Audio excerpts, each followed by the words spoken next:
बुद्ध को हम भी मानते हैं, लेकिन हमें इस बारे में भी जानना होगा कि एक लंबी परंपरा भारत की है और भारत की उसी परंपरा के अनुरूप भारत की विरासत और विकास के समन्वय के साथ ही सरकार कार्य कर रही है। मैं प्रदेश के प्रशासन या अपने स्तर पर प्रदेश के जिस सांप्रदायिक माहौल की आप चर्चा कर रहे हैं, आप सभी माननीय सदस्यों ने जिन मुद्दों को रखा है, मैं उस पर बहुत वो नहीं कहूंगा, क्योंकि एनसीआरबी के जो आंकड़े हैं वे इस बात को बताते हैं कि 2017 से लेकर के लगातार अब तक प्रदेश में सांप्रदायिक दंगों की जो स्थिति है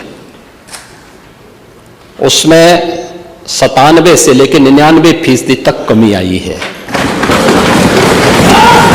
एनसीआरबी का डाटा है। और जो दो जिसको वास्तव में आप दंगे कहते हैं, ये दंगे उत्तर प्रदेश में 2017 से लेकर के अब तक नहीं हुए हैं। और मैं वही आपके पिछले कार्यकाल के दौरान बताता हूं, 2012 से 2017 के बीच में,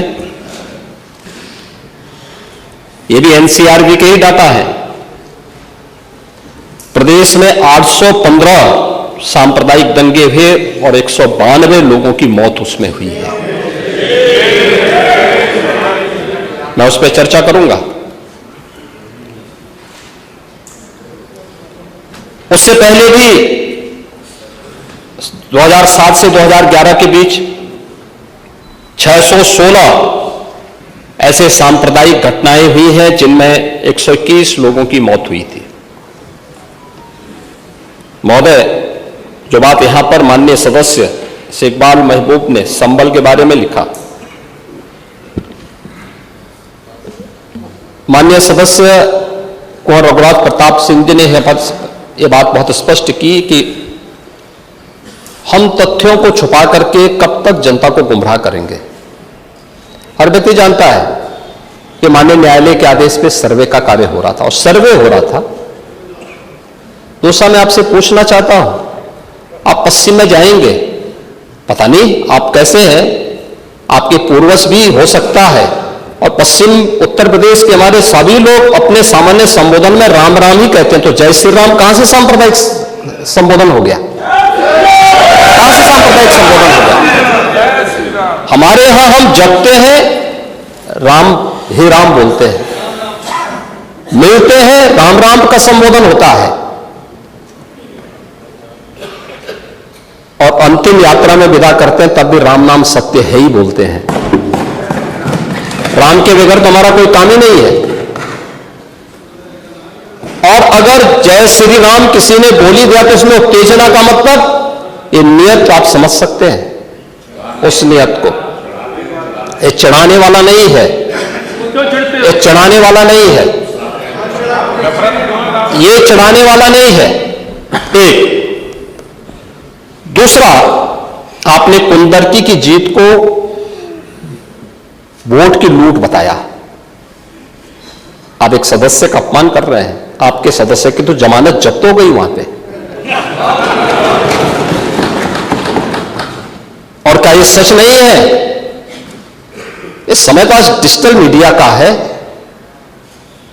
वहां का पठान, वहां का शेख सब कह रहे साहब हमारे पूर्वज तो हिंदू थे और आप भी, आपके पूर्वज भी हिंदू थे। क्या ये सच नहीं है? और क्या ये सच नहीं है कि देशी और विदेशी मुसलमानों की आपसी भिड़ंत है जो वर्षों की लड़ाई को लेकर के वहां चल रहा है? आप लोग सच पे पर्दा डालने का प्रयास कर रहे हैं, लेकिन एक चीज जरा नोट करना कि सूर्य को, चांद को और सत्य को बहुत देर तक छुपा कोई नहीं सकता है, और सत्य जरूर सामने आएगा। और उसी सत्य के बारे में कहा जा रहा है। नेता प्रतिपक्ष कह रहे थे कि वहां की स्थिति ऐसी है कि अगर मंदिर आ भी जाएगा, मंदिर बन जाएगा। मैं कहता हूं तो बाबरनामा भी कहता है कि हर मंदिर को तोड़ करके एक ढांचा खड़ा किया गया। आप तो एक श्रेष्ठ ब्राह्मण कुल में आपने जन्म लिया है, आप तो भारत के पुराणों की परंपरा पर विश्वास करते हैं।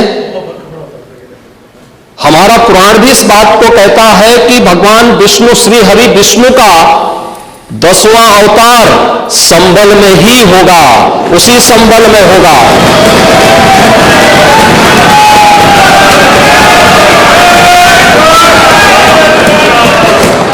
और यह तो केवल सर्वे की बात थी।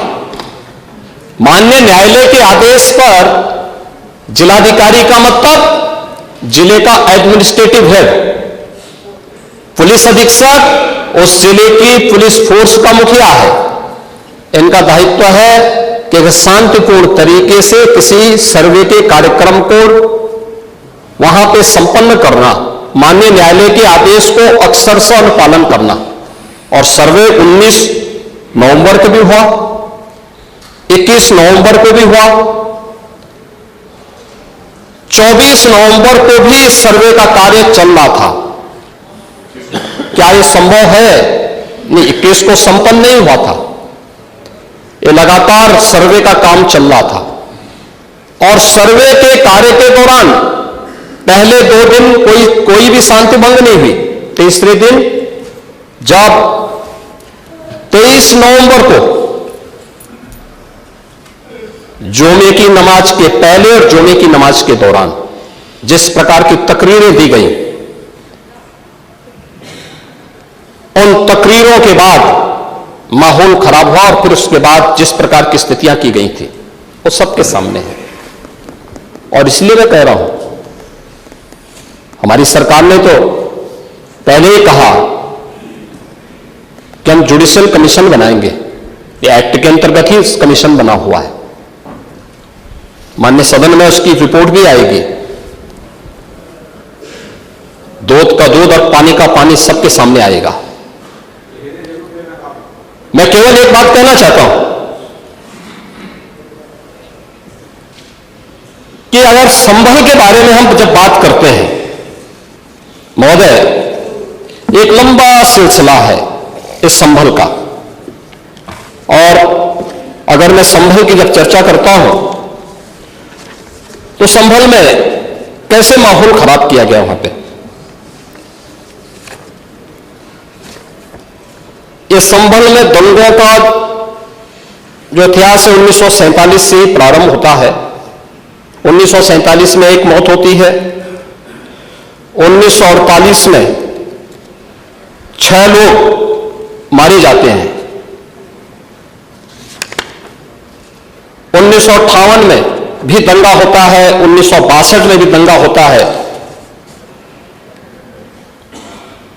1976 में भी 5 लोगों की मौत वहां पर हुई थी। और 1978 में 184 हिंदुओं को सामूहिक रूप से जला दिया गया था। 184 हिंदुओं को हत्या हुई थी, हिंदुओं की हत्या हुई थी और जलाया भी गया था। और 184 हिंदू मारे गए थे वहां। 184। मैं वही तो कह रहा हूं ना, आप उस सच को स्वीकार नहीं करेंगे, आप उस सच्चाई को स्वीकार नहीं करेंगे।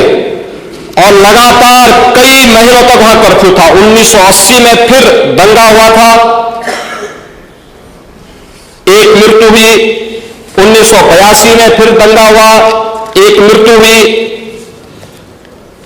1986 में 4 लोग मारे गए। और 1990 फिर 1992 में 5 मौतें हुई। 1996 में 2 मौतें हुई।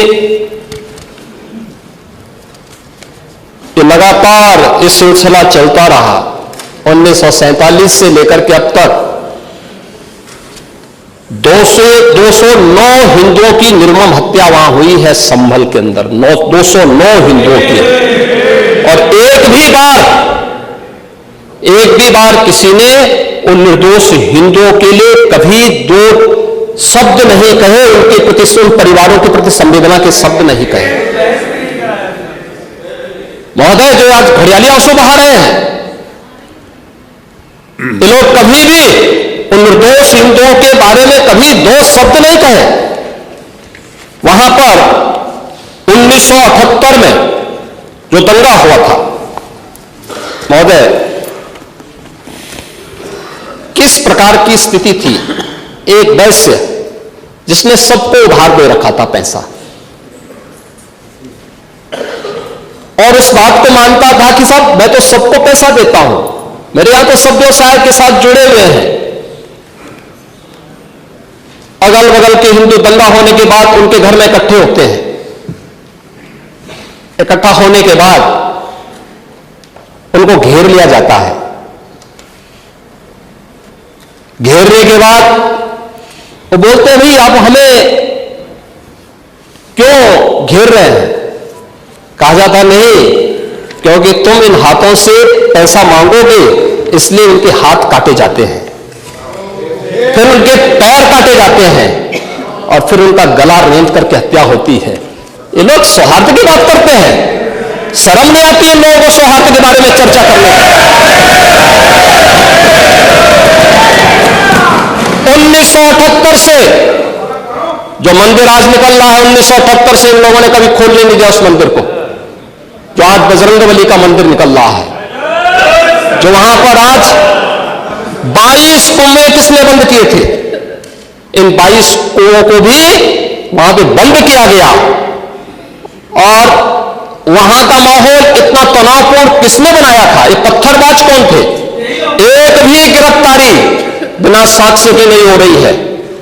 और याद रखना, जिसने पत्थरबाजी की होगी, जिसने माहौल खराब किया होगा, उसमें एक भी बचने वाला भी नहीं है,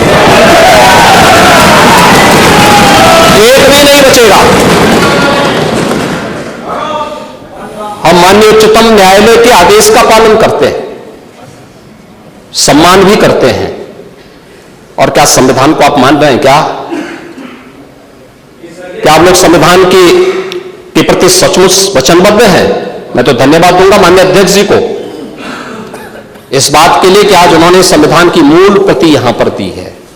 बाबा साहब भीमराव अंबेडकर जी ने 26 नवंबर 2049 को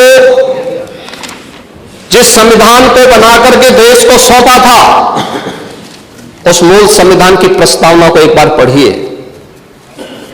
मौलिक कर्तव्यों के बारे में, मौलिक अधिकारों के अध्याय के चित्र को देखिए। अलग अलग उन आर्टिकल के उस पृष्ठों का अवलोकन करिए, आपको उसमें राम भी नजर आएंगे, कृष्ण भी नजर आएंगे, लंका दहन के उपरांत बजरंगबली भी नजर आएंगे, ज्ञान का उपदेश देने वाले बुद्ध भी नजर आएंगे।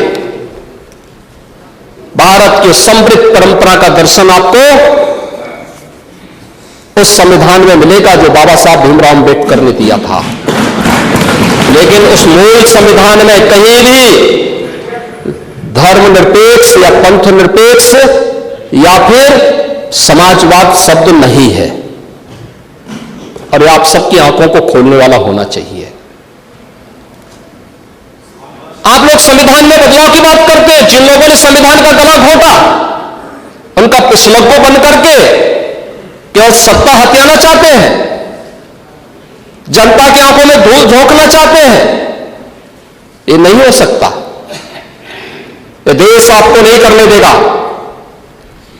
और वह प्रति आपको दी गई है, आप उसका अवलोकन करिए। और मैं नेता विरोधी दल को इसलिए बोलना चाहता हूं, बुद्ध ने करुणा और मैत्री का संदेश उस कालखंड में दिया था जब विदेशी हमले होने शुरू हो गए थे।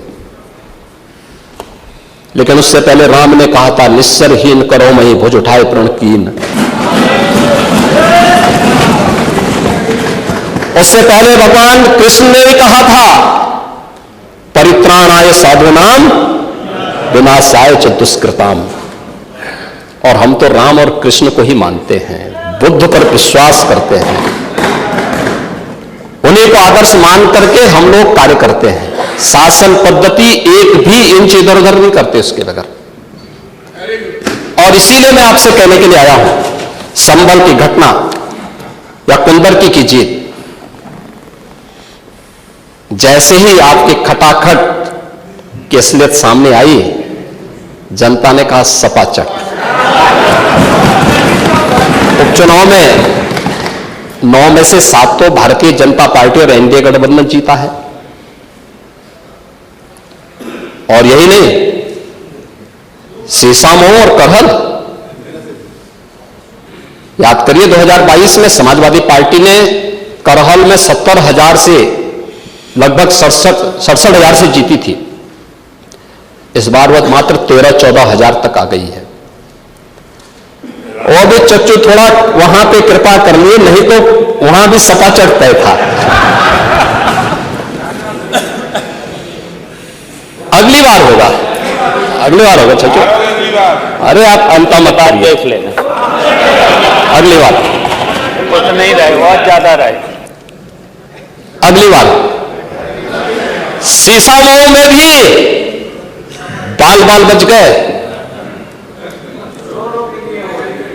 और इसलिए इस बौखलाहट में कि कुंदरकी में लोगों को अपनी जड़ें याद आने लग गई हैं। अब आपने देखा होगा उन लोगों के वक्तव्य को, डिजिटल मीडिया में थोड़ा अवलोकन करिए और देखिए वहां पे जब लोग चिल्ला चिल्ला के बोल रहे हैं कि इन विदेशियों से पिंड छुड़ाना है, क्या बोल रहे हैं लोग, सबको अपनी जड़ें याद आने लग गई हैं। और मुझे लगता है जिस दिन इकबाल महबूब जी को भी अपनी जड़ें याद आएंगी, वह भी फिर यही बात बोलेंगे कि इधर के मान्य सदस्य कह रहे हैं। महोदय, मैं उनसे कहूंगा कि एक बार बाबरनामा का जरूर, वो नहीं याद, बाबरनामा को जरूर पढ़ें।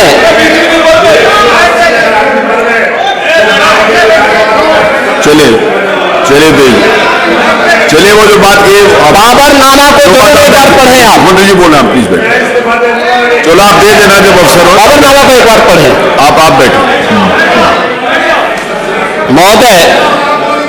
महोदय, संभल की घटना के साथ ही मैं प्रदेश के अंदर अलग अलग समय में